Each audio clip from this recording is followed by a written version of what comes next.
자신의 감정을 다스리는 자가 세상을 다스린다는 격언이 있다. 메타필링은 삶의 주인공이 될 수 있는 열쇠다. 감정이란 그저 스쳐 지나가는 바람이 아니다. 삶을 움직이는 거대한 에너지원이다. 메타필링을 통해 감정의 경향에 휘둘리지 않고 이를 조종하는 능숙한 조타수가 되면 좋겠다. 안녕하세요. 여행책방입니다. 우리는 하루에도 수십 번 감정을 느낍니다. 기쁘고 화가 나고 서운하고 때로는 이유 없이 마음이 무거워지기도 하죠. 혹시 이런 생각을 해보신 적 있으신가요? 나는 지금 왜 이런 감정을 느끼고 있을까?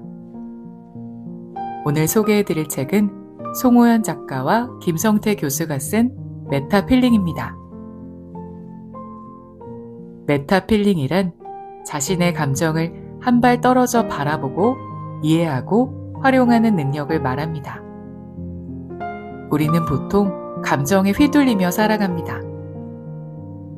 기분이 좋으면 세상이 좋아 보이고 마음이 상하면 하루가 망가진 것처럼 느껴지죠. 이 책에는 이런 문장이 나옵니다. 감정이 나를 지배하는 것이 아니라 내가 감정을 다스릴 때 우리는 진정한 자유와 평온을 얻는다. 왜 어떤 감정은 우리를 성장시키고 어떤 감정은 우리를 무너뜨릴까요? 그리고 우리는 어떻게 감정을 삶의 에너지로 바꿀 수 있을까요? 오늘 영상에서는 메타필링이 말하는 감정을 바라보는 새로운 방법과 삶을 바꾸는 감정의 힘에 대해 이야기해 보겠습니다.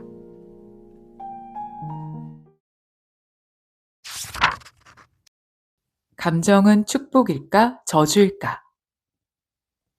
여기 감정을 전혀 느끼지 못하는 병을 가진 한 아이가 있다.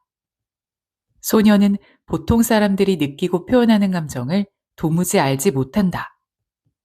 마치 살아있는 로봇과 같다. 이 소녀는 감정을 느끼는 감각기관이 존재하지 않는 병, 이른바 알렉시티미아를 갖고 태어났다. 이 병은 감정을 인식하고 표현하는 능력이 부족한 신경심리학적 장애다. 감정에 이름을 붙이거나 타인의 감정을 해석하는 것이 매우 어려워 사회관계 형성에 어려움을 겪는다.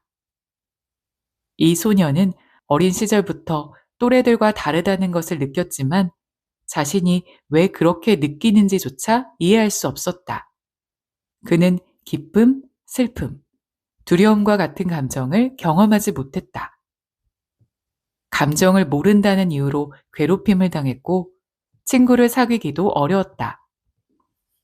사람과의 관계에서 늘 혼란을 느꼈지만 소녀는 할머니와 엄마의 따뜻한 보살핌 속에서 잘 성장한다.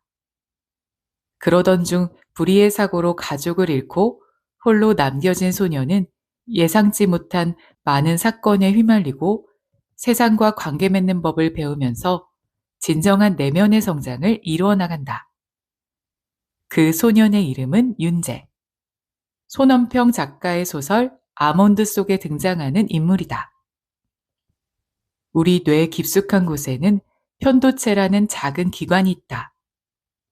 편도체를 뜻하는 영단어 아믹드런은 고대 그리스어 아미그다레에서 유래했으며 이는 아몬드를 의미한다. 이 명칭은 편도체의 모양이 아몬드와 비슷하기 때문에 붙여졌다. 감정을 처리하고 저장하는 데 중요한 역할을 한다.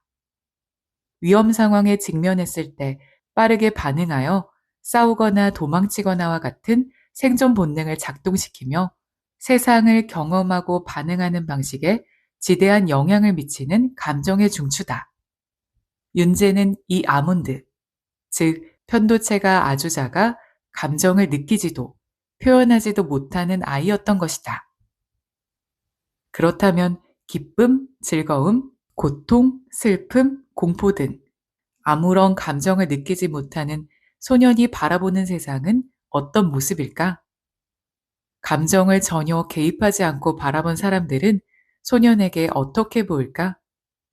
소설책의 내용을 인용하면 다음과 같다. 사람들은 멀면 먼 대로 할 수 있는 게 없다고 외면하고 가까우면 가까운 대로 공포와 두려움이 너무 크다며 아무도 나서지 않았다. 대부분의 사람들이 느껴도 행동하지 않았고 공감한다면서 쉽게 잊었다.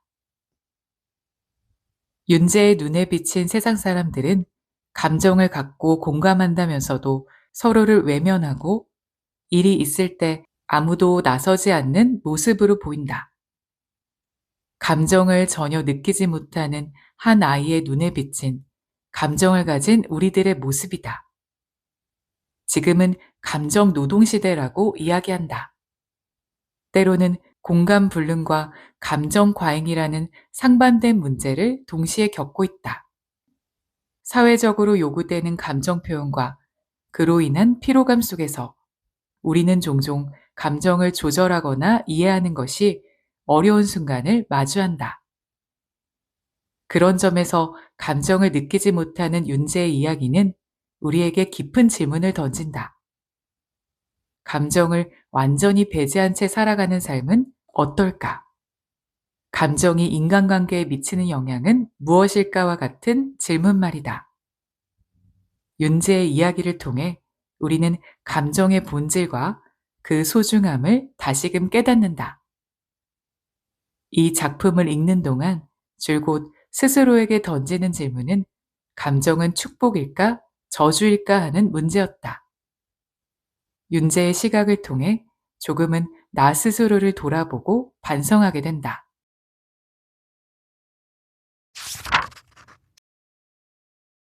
이제는 메타필링의 시대. 메타인지와 메타필링은 현대사회를 살아가는 우리에게 필수적으로 요구되는 능력이다. 이 두 가지는 단순한 인지적 기술이 아니라 삶을 풍요롭고 의미 있게 만들어주는 핵심 요소라 할 수 있다. 우선 메타인지는 자신이 무엇을 알고 무엇을 모르는지를 파악하는 능력이며 우리는 이를 통해 문제를 효율적이고 주체적으로 해결할 수 있다. 반면에 메타필링은 자신의 감정을 파악하고 활용하는 능력이다. 이를 통해 우리는 다양한 감정이나 정서적인 갈등과 문제를 해결할 수 있다. 그래서 이 책에서는 메타필링을 다음과 같이 정의하고 설명하려고 한다. 메타는 고대 그리스어에서 어떤 것을 넘어서 또는 초월을 의미하며 메타필링은 이러한 어원을 반영하여 자신과 타인의 감정 상태를 폭넓게 인지하고 이를 적절히 해석하며 다양한 맥락에서 감정을 조율하여 문제를 해결할 수 있는 능력을 뜻한다. 감정이 느끼는 기분이라면 감성은 감각을 통해 느낀 것을 인식하고 표현할 수 있는 능력이다. 메타필링의 개념을 새롭게 던지는 이유는 어떤 감정을 느끼고 다른 사람과 감정을 교류하고 조직과 사회 속에서 주고받는 감정의 맥락을 파악하고 또 스스로 자신의 감정을 표현하면서 대인관계를 유지하고 그 과정에서 자신의 판단을 결정하는 모든 과정이 매우 동적이고 다이내믹하기 때문이다. 그런 면에서 내면에 자리 잡고 있다가 밖으로 표현되는 정서, 즉 이모션보다는 자신이 느낌을 통해 인식하고 행동하는 차원에서 동적인 필링이 더 적합할 것이다. 안토니오 다마지오가 느끼고 아는 존재에서 우리의 경험과 의식을 가능하게 하는 것은 느낌이라고 말한 것과 같은 이유에서다. 흔히 감성지능은 이모셔널 쿼션트로 번역되는데 이모션이라는 영어 단어가 감성이라는 의미를 다 담기는 어려울 수 있을 것이다. 데니얼 골먼에 따르면 인간은 언제 감정에 휩쓸리고 언제 자신의 감정을 발생시킬 것인지를 통제할 수 없지만 자신의 감정을 얼마나 지속시킬 것인지는 통제 가능하다고 한다. 그런 면에서는 분명 감성도 하나의 능력이며 오히려 지금 시대에서는 이성적 지능보다도 더 중요할 수도 있을 것이다. 2020년 하버드 대학의 에이미 에드먼드슨 박사가 1200명 직장인을 대상으로 진행한 연구에서는 감성 지능이 높은 사람들이 그렇지 않은 사람들에 비해 스트레스 관리 능력이 50%더 뛰어나며 직장에서의 번아웃 위험이 35% 감소했다는 결과를 제시했다. 또한 감성 지능이 높은 사람들은 팀워크 평가에서도 평균 45%더 높은 점수를 기록했으며 동료 간의 신뢰 구축에서 중요한 역할을 하는 것으로 나타났다. 에드먼드슨 박사는 높은 감정 조절 능력은 단순히 자신의 감정을 이해하는 것을 넘어 감정을 생산적으로 활용하여 복잡한 상황에서도 효과적으로 대처하는 능력을 의미한다라고 설명했다. 한편 메타필링은 폭넓은 감정 작동 메커니즘이기에 횡적인 차원에서 다양한 영역에 적용될 수 있다. 그러면서도 때로는 종적인 차원에서 어떤 특별한 감정이 왜 생기고 어떻게 하면 그 감정이 해소될 수 있을 것인가와 같이 깊이 있는 접근이 필요할 때도 있을 것이다. 감정에 대한 특별함을 오랫동안 연구해온 고려대학교 김성태 교수는 자신의 저서 데이톨로지에서 딥필링이라는 개념을 소개했는데 메타필링과 매우 상호 보완적이다.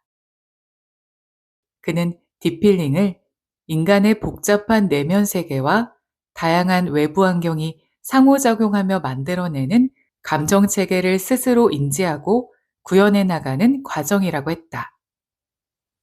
지능적 차원에서 적용되는 딥러닝의 원리를 감정계 차원에 적용한 것이다. 딥은 감정에 표면적으로 접근하는 것이 아니고 복잡하고 심오한 구조를 자세히 본다는 뜻이다.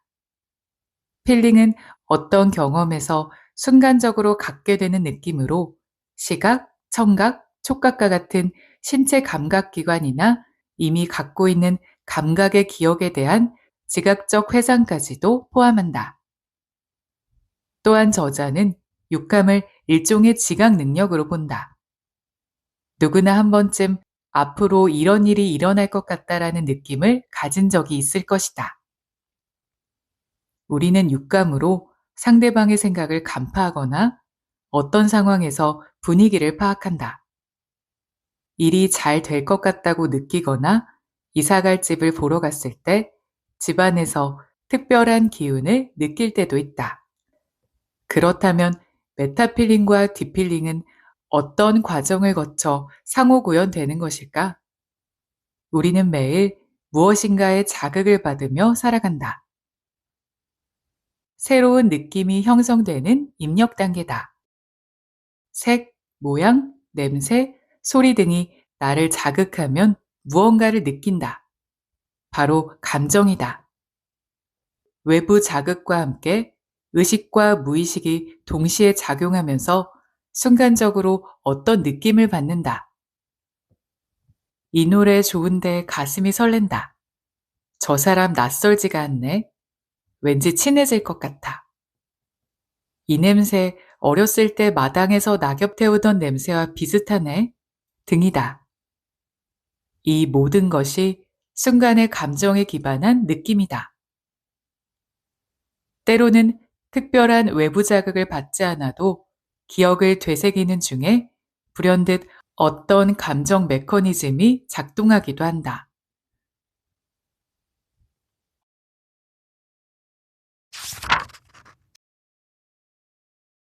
삶을 개척하는 강력한 도구, 메타필링. 메타인지와 함께 메타필링은 자신의 숨은 잠재력을 깨우는 또 다른 열쇠다. 스스로의 감정 시스템을 이해하고 조절하는 능력은 단순한 자기관리 차원을 넘어선다. 우리가 더욱 효과적으로 학습하고 복잡한 문제를 창의적으로 해결하며 주체적으로 삶을 개척해 나갈 수 있는 강력한 도구가 된다. 끊임없이 변화하는 세상에서 메타필링은 우선적으로 자신의 감정 메커니즘을 제대로 이해함으로써 본인의 정서 안정과 함께 대인관계에서 신뢰를 구축하고 조직 내 협력을 강화하며 나아가 글로벌 차원에서 협력 문제를 해결하는 데도 궁극적으로 기여할 수 있다. 이는 우리의 감정이 단순한 순간적 반응이 아니라 선택과 행동의 방향성을 제시하는 나침반 역할을 하기 때문이다. 예를 들어 메타필링을 효과적으로 활용하면 스트레스 상황에서도 평정심을 유지하며 좌절 속에서도 긍정적인 대안을 찾는 능력을 발휘할 수 있다. 따라서 메타필링은 단순히 현재의 감정을 다루는 데 그치지 않고 장기적인 성장과 성공을 위한 핵심 자산이 된다. 우리는 지금 이 힘을 제대로 알고 활용해야만 미래의 도전과 변화 속에서도 끊임없이 성장할 수 있다. 메타인지를 감성적 차원으로 보면 메타필링이 된다. 우리가 어떤 상황에서 불안을 느꼈다고 하자. 그럴 때 거리를 두면서 그 감정을 바라보면 이전에 이와 비슷한 경험을 했는데 그 후유증 때문에 현재 불안이 증폭되었음을 깨닫게 된다. 자신의 감정을 알면 스스로를 달래고 불안을 가라앉힐 수 있는 여유를 얻게 된다. 인간의 기억이나 감정은 개인에 따라 다르지만 공통된 부분도 있다. 인간의 감정은 단순한 뇌활동이 아니다. 그래서 내재된 감정을 언제든 의식 바깥으로 끄집어내 느낄 수는 없다. 하지만 감정계 작동 과정을 살펴보면 감정은 자의식을 통해 어떤 기억을 떠올리고 잠재된 감정을 실제 감정에 동원하는 것을 의미하기도 한다.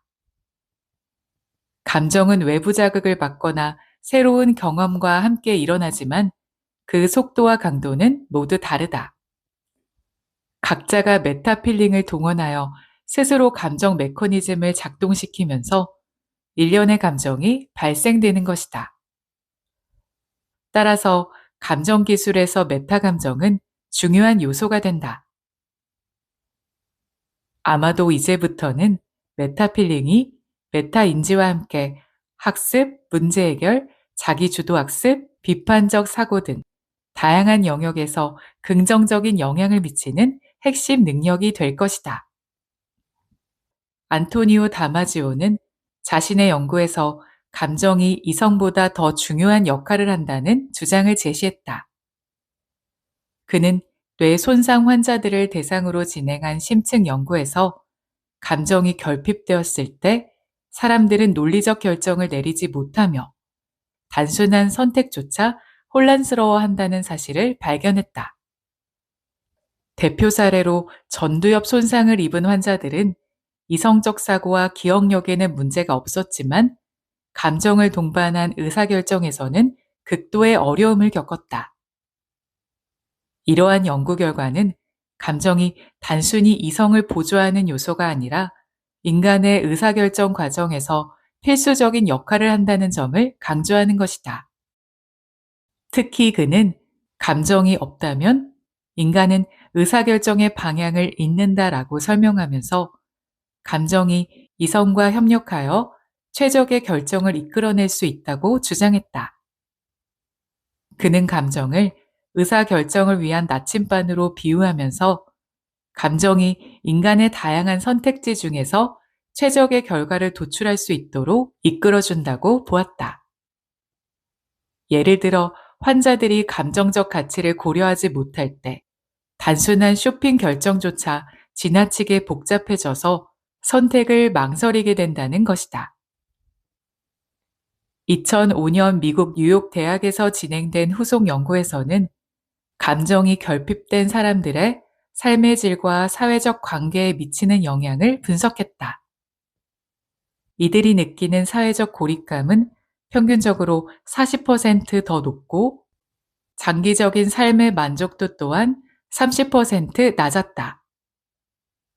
이러한 결과는 감정이 인간의 삶에서 단순히 주관적인 경험에 그치지 않고 실질적인 행동과 선택에 직접적인 영향을 미친다는 사실을 보여준다.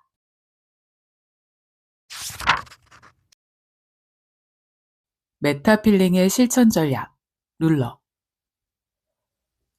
마크 브레킷 예일대학 교수는 자신의 저서 감정의 발견에서 룰러라는 성공적인 감정 조절과 건강한 정서적 발달을 위한 5가지 핵심 단계를 소개했다. 룰러는 영어로 2가지 의미를 지닌다. 측량할 수 있는 자도 있지만 지배자라는 의미도 있다. 아마 브레킷 교수는 우리 각자가 자신의 감정을 잘 측정해서 그 감정을 잘 관리할 수 있는 감정 지배자가 되기를 원하는 것 같다. 룰러는 recognizing, 감정 인식하기, understanding, 감정 이해하기, labeling, 감정 명명하기, expressing, 감정 표현하기, regulating, 감정 조절하기 등 5단어의 약자다. 한 개씩 구체적으로 살펴보자. 감정 인식하기. 자신의 감정뿐만 아니라 타인의 감정, 그리고 맥락적 분위기까지 알아차리는 것을 포함한다. 이는 비언어적 신호, 표정, 톤 등을 통해 감정을 읽어내는 능력과 깊이 관련되어 있으며 감성지능의 기본이 된다. 감정 이해하기. 이러한 감정이 왜 발생했는지, 그리고 그것이 어떤 상황과 연관되어 있는지 파악하는 단계다. 이는 감정을 단순히 느끼는 것을 넘어 그 근원을 탐구함으로써 자신의 행동과 타인의 반응을 더 잘 이해하도록 돕는다. 감정 명명하기. 감정에 적절하게 이름 붙이는 것을 말한다. 브레킷은 이 단계를 감정 조절의 필수 조건으로 강조하며 우리가 더 명확하게 사고하고 효과적으로 의사결정을 내릴 수 있다고 주장한다. 감정 표현하기. 감정을 적절한 방식으로 표현하여 자신의 메시지를 잘 전달하고 타인과 공유하는 것을 포함한다. 이 능력은 부정적인 감정조차도 건강하고 건설적인 방식으로 전달되도록 도와준다. 감정 조절하기. 마지막 단계이면서도 가장 중요한 능력이다. 스트레스와 불안을 관리하며 긍정적인 감정을 유지하거나 부정적인 감정을 효과적으로 다루는 방법을 배워가는 과정이다. 브레킷은 특히 이 단계에서 마음 챙긴 기술과 같은 구체적인 전략을 활용할 것을 권장하며 개인은 정서적 안정감을 유지할 수 있다고 강조했다. 더 나아가 브레킷은 인간의 다양한 감정을 4가지 색으로 분류한 무드미터를 소개했다. 룰러로 보면 3번째에 해당하는 감정 명명하기 단계다. 시스템은 감정을 에너지 수준과 감정의 긍정성에 따라 4가지 사분면으로 나누어 정의한다. 노란색은 높은 에너지와 긍정적인 감정을 나타내며 활기, 기쁨, 열정 같은 감정이 포함된다. 반대로 빨간색은 높은 에너지와 부정적인 감정을 상징하며 분노, 불안, 좌절 등이 속한다. 파란색은 낮은 에너지와 부정적인 감정을 표현하며 슬픔, 실망, 우울 등의 감정을 나타낸다. 녹색은 낮은 에너지와 긍정적인 감정을 의미하며 평온함, 만족, 안락함 등의 상태를 포함한다. 이러한 4가지 사분면은 감정 상태를 시각적으로 파악할 수 있도록 돕고 이를 통해 사람들이 자신의 감정을 더 잘 이해하고 관리할 수 있도록 한다. 브레킷은 각 감정을 이해하기 쉽도록 100가지의 세분화된 감정에 이름을 붙였으며 이를 통해 개인이 자신의 감정을 더 명확히 인식하고 조절할 수 있도록 돕는다. 무드미터는 학교와 기업에서 성공적으로 적용되어 많은 긍정적인 결과를 보여주었다. 한 뉴욕 초등학교에서는 이 시스템을 도입한 후 학생들이 자신의 감정을 더 정확히 인식하고 표현하는 능력을 갖추게 되었으며 학급 내 갈등과 부정적 행동이 현저히 감소했다고 한다. 브레킷은 한 다국적 기업에서도 무드미터를 활용하여 직원들의 스트레스를 줄이고 협업을 증진시켰다. 그는 감정 관리는 개인뿐 아니라 조직 전체의 성과와 혁신을 촉진하는 열쇠라고 강조하며 감정의 시각화와 분석을 통해 개인과 팀의 효율성을 높일 수 있다고 강조했다.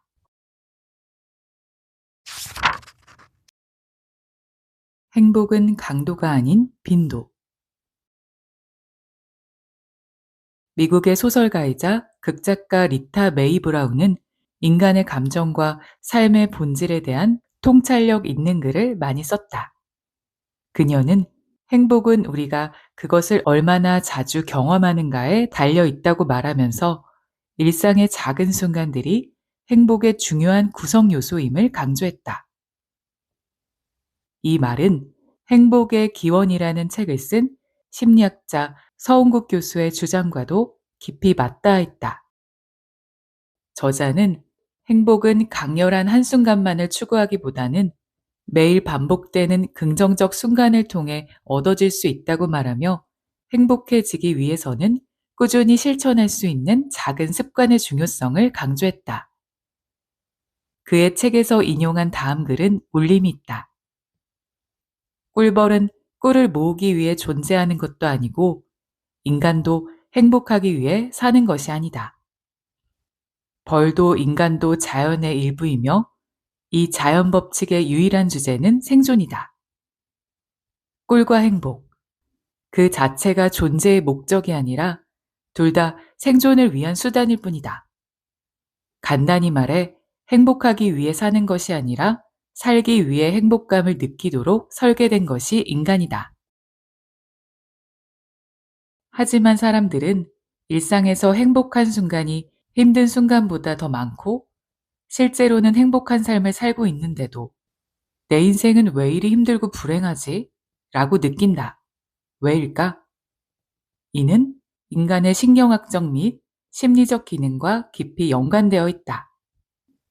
뇌는 부정적인 경험을 좀 더 강렬하게 인식하고 저장하는 경향이 있다.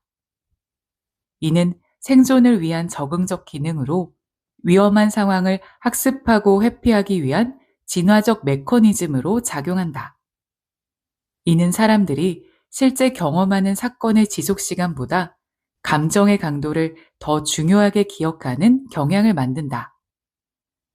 고통스러운 순간은 신경적으로 더욱 깊이 각인되며 이후 기억을 되새길 때 그 시간이 실제보다 길게 느껴진다. 반대로 즐거운 경험은 상대적으로 부정적인 자극보다 덜 강렬하게 처리되며 시간의 흐름 속에서 더 빨리 희석되는 것이다. 우리가 일상에서 흔히 느끼는 것처럼 힘들고 고통스러운 시간이 즐겁고 행복한 시간보다 더 길게 느껴지는 이유다. 또한 행복한 순간을 충분히 인지하지 못하는 이유 중 하나는 쾌락 적응 현상 때문이다. 소우냐 류보머스키 교수 연구팀은 참가자들에게 일상에서 자주 느낄 수 있는 작은 행복 경험을 기록하게 하고 이로 인한 심리적, 생리적 변화를 분석했다. 참가자들은 매일 3가지 작은 행복의 순간을 기록하도록 했다. 실험 결과 이러한 긍정적 경험을 기록한 그룹은 스트레스 호르몬인 코르티솔 수치가 유의미하게 감소했으며 전반적인 삶의 만족도가 향상되었다. 단순히 순간적인 기쁨을 넘어 지속적인 긍정적 감정의 습관화가 신체 건강과 정신 안정에 실질적인 영향을 미친다는 점을 보여준다. 그녀의 연구팀은 또한 행복을 증진시키기 위해 일상에서 구체적으로 실천할 수 있는 12가지 방법도 제안했다. 감사하기, 친절한 행동 실천하기, 낙관적으로 사고하기, 사회관계 강화하기, 의미 있는 목표 설정하기, 몰입 경험 늘리기, 스트레스 관리하기, 자신을 돌보는 자기 관찰, 신체 활동 증가, 긍정적인 환경 조성, 일상의 기쁨 찾기, 그리고 실패에서 배우기를 포함한다. 그녀는 이러한 노력이 단순히 일회성 행동이 아니라 지속적으로 실천될 때 개인의 행복과 웰빙의 실질적 변화를 가져올 수 있다고 강조했다.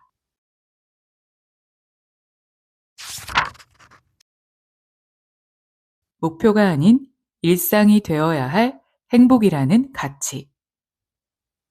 이는 감정적 만족만을 의미하는 것이 아니라 신체적 건강, 정신적 안녕, 그리고 사회 관계 속에서 조화롭게 살아가는 것을 뜻한다.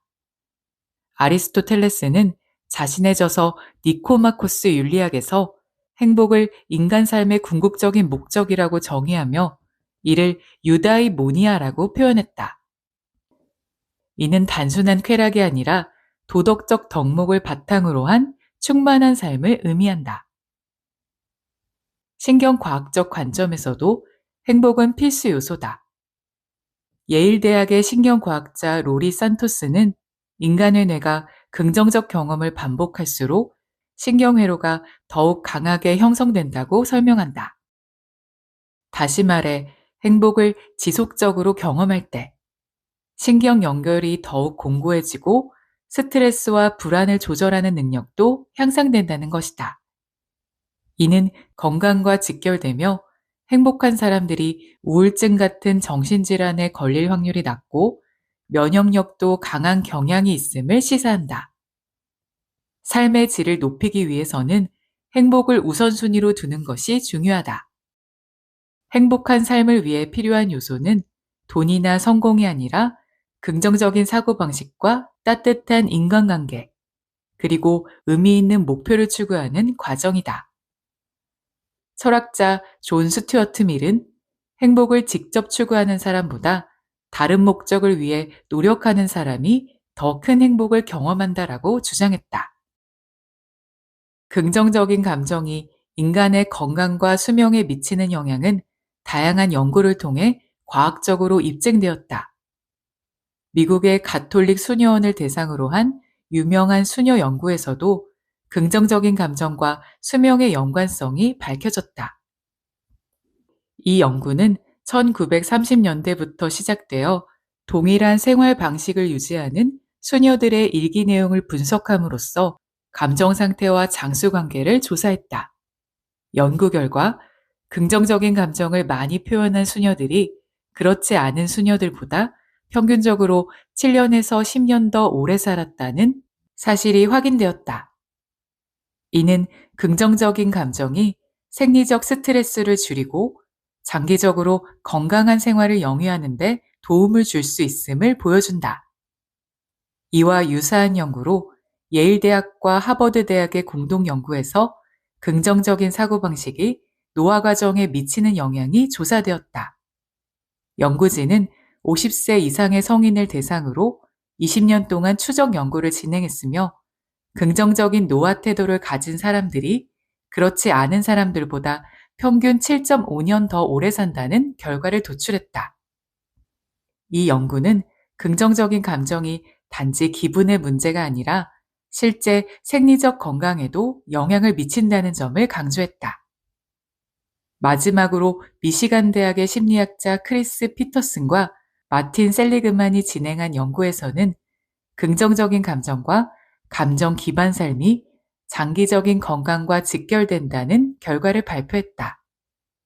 연구 결과 감사나 낙관주의 같은 긍정적 감정을 자주 경험하는 사람들은 심혈관 질환 같은 만성 질환에 걸릴 확률이 낮아지고 회복력이 높아진다는 점이 확인되었다. 행복은 결코 단순한 감정이 아니라 인간의 삶에서 필수적인 요소다. 아리스토텔레스의 유다이모니아 개념과 하버드 성인 발달 연구, 신경과학적 연구 결과들은 행복이 순간의 감정이 아니라 건강과 인간관계, 그리고 의미 있는 삶의 실천과 직결됨을 보여준다. 따라서 우리는 행복을 목표로 삼지 말고 매일의 삶 속에서 실천하고 지속해야 할 핵심 가치로 행복을 인식해야 할 것이다.